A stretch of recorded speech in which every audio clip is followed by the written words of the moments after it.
Bom dia, meus irmãos e irmãs. Hoje nós vamos continuar com alguns temas teológicos que fazem parte da Confissão de Fé de Westminster, que é a confissão de fé que a nossa igreja adota, e que não foram tratados quando nós, nos meses de janeiro a outubro, fizemos um panorama da teologia. Então, na semana passada nós já falamos do primeiro tema e hoje nós vamos falar do segundo tema. E hoje nós vamos falar sobre o magistrado civil. Esse é o capítulo 23 da Confissão de Fé de Westminster e um texto bíblico principal que embasa essas afirmações que nós vamos estudar hoje está no capítulo 13 de Romanos e também outros vários textos, mas principalmente o capítulo 13. Se você puder manter a sua Bíblia aí aberta, nós vamos ler esse texto porque ele nos traz uma referência importante de como nós devemos nos portar com a questão pública, com a questão civil, com aqueles que são representantes do povo, principalmente nesses tempos em que nós temos visto aí nos Estados Unidos, também agora teremos aqui no Brasil eleições, né? Então diz assim, capítulo 13 de Romanos: todo homem esteja sujeito às autoridades superiores, porque não há autoridade que não proceda de Deus, e as autoridades que existem foram por ele instituídas. De modo que aquele que se opõe à autoridade resiste à ordenação de Deus, e os que resistem trarão sobre si mesmos condenação. Porque os magistrados não são para temor quando se faz o bem, e sim quando se faz o mal. Queres tu não temer a autoridade?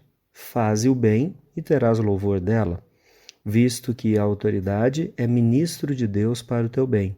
Entretanto, se fizeres o mal, teme, porque não é sem motivo que ela traz a espada, pois é ministro de Deus, vingador para castigar o que pratica o mal. É necessário que lhes esteja sujeitos não somente por causa do temor da punição, mas também por dever de consciência. Por esse motivo, também pagueis tributo, porque são ministros de Deus, atendendo constantemente a este serviço. Pagai a todos o que lhe é devido, a quem tributo, tributo, a quem imposto, imposto, a quem respeito, respeito, a quem honra, honra. Bom, irmãos, esse é o capítulo 13 de Romanos, versos 1 a 7, onde Paulo nos dá instruções. Lembrando que ele fala a uma igreja onde existem pessoas que são livres, na época, romanos, né? Mas também uma igreja, e essa carta também se estende a igrejas onde havia escravos, né? Uma condição diferente da nossa hoje. Mas mesmo assim, uma instrução para que todos pudessem saber como se portar diante daquilo que viesse a acontecer. A confissão de fé, ela tem algumas seções, como eu já disse, alguns parágrafos, e nessa seção ela diz assim: Deus, o Supremo Senhor e Rei do mundo inteiro, para a sua própria glória e para o bem público, ordenou os magistrados civis, sujeitos a ele e com autoridade sobre o povo. E para esse fim os armou com o poder da espada, para a defesa e encorajamento daqueles que são bons e para castigo dos malfeitores. Seção 2. Aos cristãos é lícito aceitar e exercer o ofício de magistrado, quando para ele são chamados. Na administração do mesmo, como devem especialmente manter a piedade, a justiça e a paz, segundo as leis justas de cada comunidade, eles, sob a dispensação do Novo Testamento e para esse fim, podem licitamente fazer guerra, havendo ocasiões justas e necessárias. Bom, a primeira parte da sessão, na verdade, eu acredito que não causa nenhum espanto em nós, porque ele reafirma que Deus é quem estabelece essas pessoas. Muitas vezes a gente questiona, porque as nossas opiniões políticas, econômicas e ideológicas são diferentes. Nós, no nosso país, temos tido algumas confusões com relação ao que é o âmbito religioso e o que é o âmbito civil, eu diria que a gente tem até uma dificuldade em entender o que é espiritual e o que é religioso. Muitas vezes a gente confunde algumas questões públicas, algumas questões civis, né, da igreja com a fé. Por exemplo, quando surgiu uma questão de que as igrejas deveriam pagar os impostos, né? Isso necessariamente, irmãos, não tem a ver com a nossa fé, com a nossa vida espiritual. Isso tem a ver com a instituição. E a igreja no nosso país, ela tem um CNPJ. Então, à medida que o governo perdoa dívidas ou faz vistas grossas, seja lá a maneira como for, isso pode ter uma série de problemas, né? Então a gente às vezes confunde achando que porque a igreja deveria ou não pagar impostos que a nossa fé está sendo perseguida. Necessariamente uma coisa não tem a ver com a outra. E eu sei que esse assunto é longo, mas mesmo assim é importante que pelo menos alguma instrução nós tenhamos a esse respeito, tá? Mas a gente tem uma dificuldade hoje na mistura da fé com a política, na mistura da economia com a fé, e isso vai gerando um transtorno muito grande. O ponto aqui é dizer que as pessoas que ocupam cargos de autoridade não chegam lá por causa dos conchavos que fazem, ou ainda porque deram propina a alguém. Essas pessoas, elas chegam porque Deus permite, né? E permite talvez para condenação delas mesmas, ou até mesmo para que o povo também possa ser corrigido. Em todos os casos, Deus continua conduzindo, Deus continua sabendo o que faz. Os presidentes das nações, os governadores, todas as pessoas, vereadores, né, todos, eles são colocados ou eles chegam aonde eles chegam com o poder de Deus. E aí a gente poderia contar aqui algumas histórias de gente que se gabou de que faria por si só o seu nome, ocuparia o seu lugar e que nem Deus tiraria, né, a sua vaga.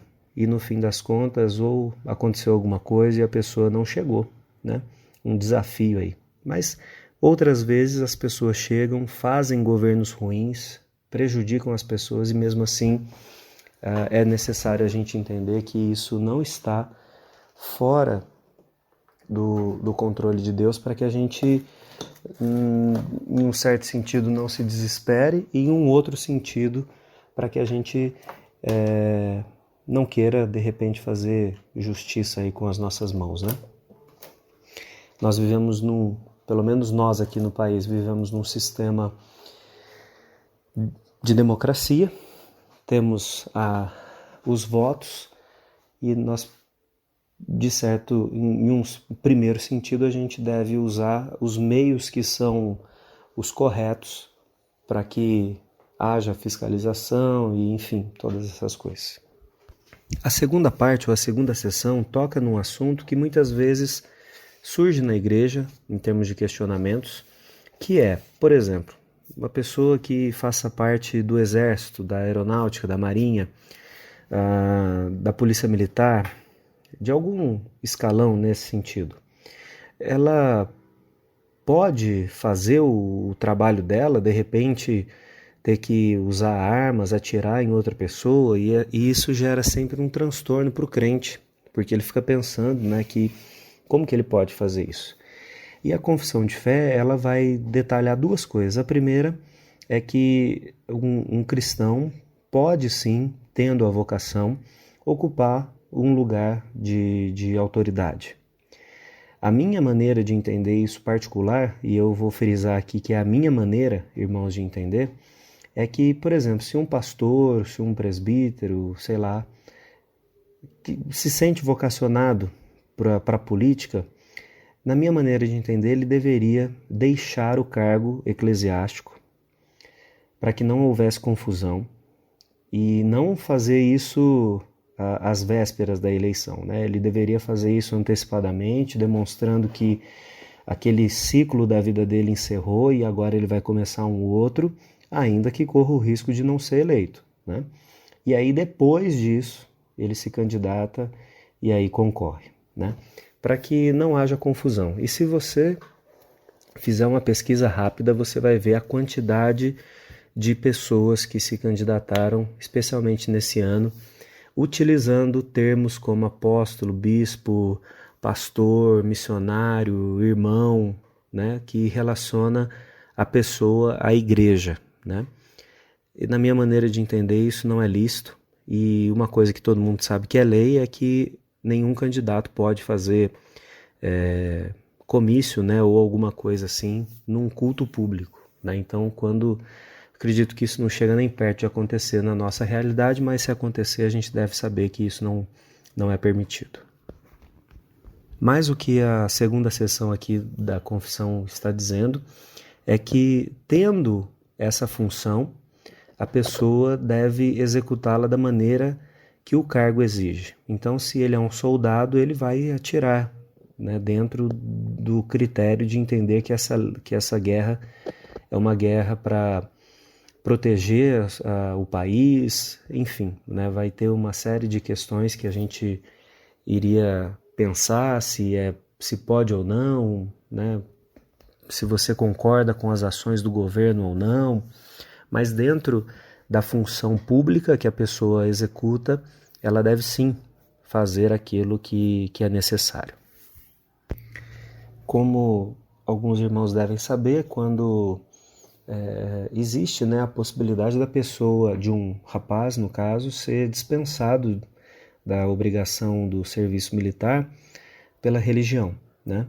E alguns até utilizam isso, até gente que nem é, né, da igreja utiliza isso, mas nós, na nossa maneira de entender, não há nenhum problema que o jovem sirva o exército ou que faça o tiro de guerra, né?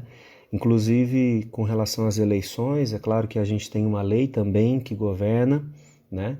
Mas é interessante que a gente podendo, né? Eu sei que alguns irmãos já estão livres dessa obrigação, mas é interessante que podendo fazer o voto, que a gente faça, para que não apenas a nossa oração caminhe, né, na direção de Deus ter misericórdia, mas que a gente também faça a escolha por candidatos que tenham propostas adequadas.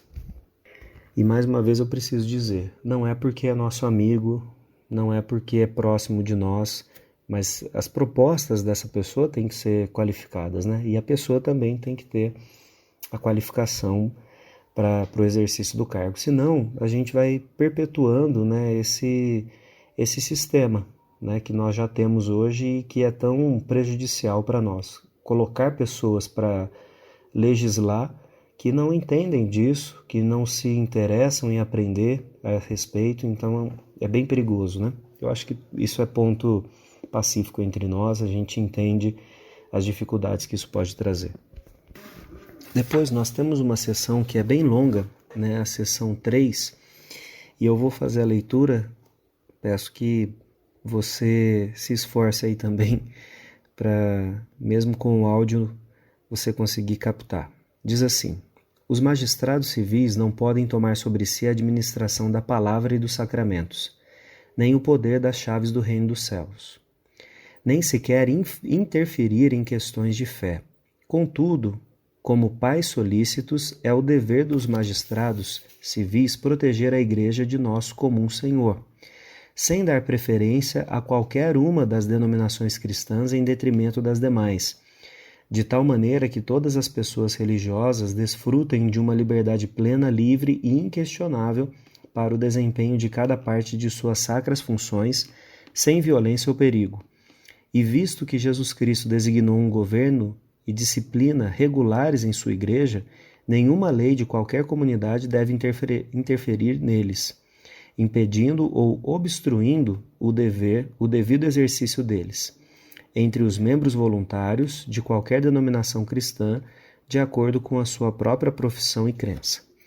E é dever dos magistrados civis proteger a pessoa e o bom nome de todo o seu povo, de uma maneira tão eficaz que ninguém seja constrangido, quer por pretexto de religião ou infidelidade, a sofrer alguma indignidade, violência, abuso ou injúria de qualquer outra pessoa, e estabelecer a ordem para que todas as assembleias religiosas e eclesiásticas sejam mantidas sem molestação ou distúrbio. Bom, irmãos, eu acho que, mesmo sendo um texto um pouco longo, é possível a gente ressaltar aqui as coisas que são principais. Então é importante que a gente entenda que a união de igreja e Estado, ela pode gerar um conflito. E eu penso que nós vivemos esse momento hoje, né? Não é só aquela questão do político aparecer na igreja na época de eleição, mas o nome, né, dos evangélicos, e esses evangélicos ditos de uma maneira muito geral, não caracteriza quem é, né, de que igreja é, como se vive, como se crê nos nossos dias, traz uma confusão bem grande. Na minha maneira de ver, e mais uma vez eu vou repetir, que é a minha maneira de ver, essa interferência ou essa fala que nós temos tido, né, dos evangélicos, os evangélicos tomando posições, sendo colocado em algumas posições, eu vejo que isso tem gerado não um benefício para nós, mas tem gerado uma antipatia da sociedade para com o evangélico, né? Porque, irmãos, nós não temos que ocupar um cargo ou ter uma vaga, né? Como, por exemplo, existe a tal bancada evangélica. Nós precisamos que homens e mulheres que são piedosas, que são crentes de verdade e que têm uma vocação para a esfera pública atuem na maneira mais digna, mais coerente com as leis do país e com aquilo que é a sua convicção da palavra de Deus. Quando a gente começa a misturar essas coisas e privilegiar algum grupo, né? Num primeiro momento, quando diz que é um privilégio para os evangélicos, muita gente fica feliz. Mas aí, amanhã vai dizer que é necessário que faça algo para o Pai de Santo. E a gente não pode ficar bravo com isso. Porque o governo, o Estado, ele não tem que privilegiar o evangélico, o cristão, o presbiteriano. Ele tem que proteger, e é isso que a Confissão de Fé está falando. Veja como esse documento, que é lá do século XVIII, foi escrito na Inglaterra, tem uma perspectiva, é claro, da realidade política da Inglaterra, mas que serve muito bem para o nosso contexto. Está dizendo, a obrigação do governo não é proteger a igreja ou privilegiar a igreja, é proteger o povo, certo? Quem tem que cuidar da igreja, num certo sentido, é a própria igreja, né? E aí o texto vai dizer ainda que o Estado deveria, dentro do que é dever dele, gerar um ambiente ou promover um ambiente em que fosse possível que as pessoas expressassem a sua fé com segurança, sem que isso fosse motivo para perseguição, preconceito ou violência. Porque a gente precisa entender que o que vai modificar o nosso país, o que modifica as pessoas, não é a imposição de uma religião. O que modifica, o que transforma as pessoas é o anúncio do Evangelho, é a exposição do Evangelho a essa pessoa até que Cristo, até que o Espírito Santo toque no coração dela. Infelizmente, a gente pode ter essa experiência dentro da nossa própria casa. Mesmo sendo crentes, levando os filhos à igreja e fazendo tudo o que era devido, muitas vezes essas crianças, quando crescem, elas não seguem a fé da forma como foi ensinado. Então é importante a gente entender que existe um esforço da nossa parte de pregar o Evangelho, de ser o mais claro possível, mas que o aspecto da conversão, ele é um aspecto sobrenatural. Então, nós como igreja devemos testemunhar, devemos anunciar o evangelho, devemos ter a nossa posição, devemos fazer a nossa posição ser ouvida de uma forma respeitosa, né? De uma forma respeitosa, porque muitas vezes o que a gente vê são pastores berrando, né, sobre determinados temas. É importante que a gente tenha, irmãos, humildade para entender o que as pessoas estão dizendo antes de sair respondendo, né? Então, talvez você possa ouvir, né, essa mensagem de hoje e ter alguns questionamentos, mas o que eu quero dizer de maneira muito simples é que nós, como crentes, não podemos mais ficar dando murro em ponta de faca, achando que é porque a gente vai falar mais alto, determinar, ameaçar as pessoas com Deus ou com o inferno, que elas vão nos ouvir, né? Nós precisamos ser sábios da maneira que Deus nos ensina a ser e devemos estabelecer estratégias para que isso aconteça. Hoje nós temos alguns bons livros recentes de homens, de mulheres também, que têm se dedicado a estudar, que estão inseridos, né, nesse contexto e que estão falando dessa vida, né, do aspecto aqui do magistrado civil com autoridade, com entendimento, não baseado em mitos, né, baseado em coisas assim do que eu acho, do que já foi, mas tendo uma consistência na sua fala, né? Porque muitas vezes a gente apoia direita ou esquerda ou centro porque a gente ainda é muito cativado pelas pessoas, né? Quem está lá, quem eu gosto, quem me deu alguma coisa, quem me favoreceu, e a gente não analisa propostas, a gente não analisa essas coisas. E uma coisa terrível que pode acontecer, e que talvez você está pensando enquanto eu estou falando aqui, é a gente pensar aquilo que é um clássico, né? Que religião e política não se misturam e a gente não deve discutir, né? O que o texto aqui que nós estamos estudando disse é que o Estado não pode misturar com a igreja, né? Mas isso não significa que a gente não possa debater e que a gente até não deva debater. Na verdade, a gente deve sim fazer isso de uma forma honesta, de uma forma dirigida por Deus, mas é um esforço que a igreja deve ter. E eu sei, irmãos, que eu pelo menos estou na igreja aí há umas boas décadas e eu poucas vezes ouvi falar sobre religião e política na igreja, a não ser a cada 4 anos, quando tem uma eleição presidencial, né? Por isso que é importante a gente pensar sobre isso. Para a gente terminar, a última sessão diz assim: e é dever do povo orar pelos magistrados, honrar as suas pessoas, pagar-lhes tributo e outros compromissos, obedecer os seus preceitos legais e viver sujeito à sua autoridade por motivos de consciência. Infidelidade ou indiferença em questões de religião não invalida a justa e legal autoridade do magistrado, nem isenta o povo de sua devida obediência a ele, da qual não estão excluídas os eclesiásticos. Muito menos tem o Papa qualquer poder ou jurisdição sobre eles em seu domínio ou sobre qualquer um do seu povo, e muito menos tem o poder de privá-los de seus domínios ou vidas, por julgá-los hereges ou sob qualquer pretexto.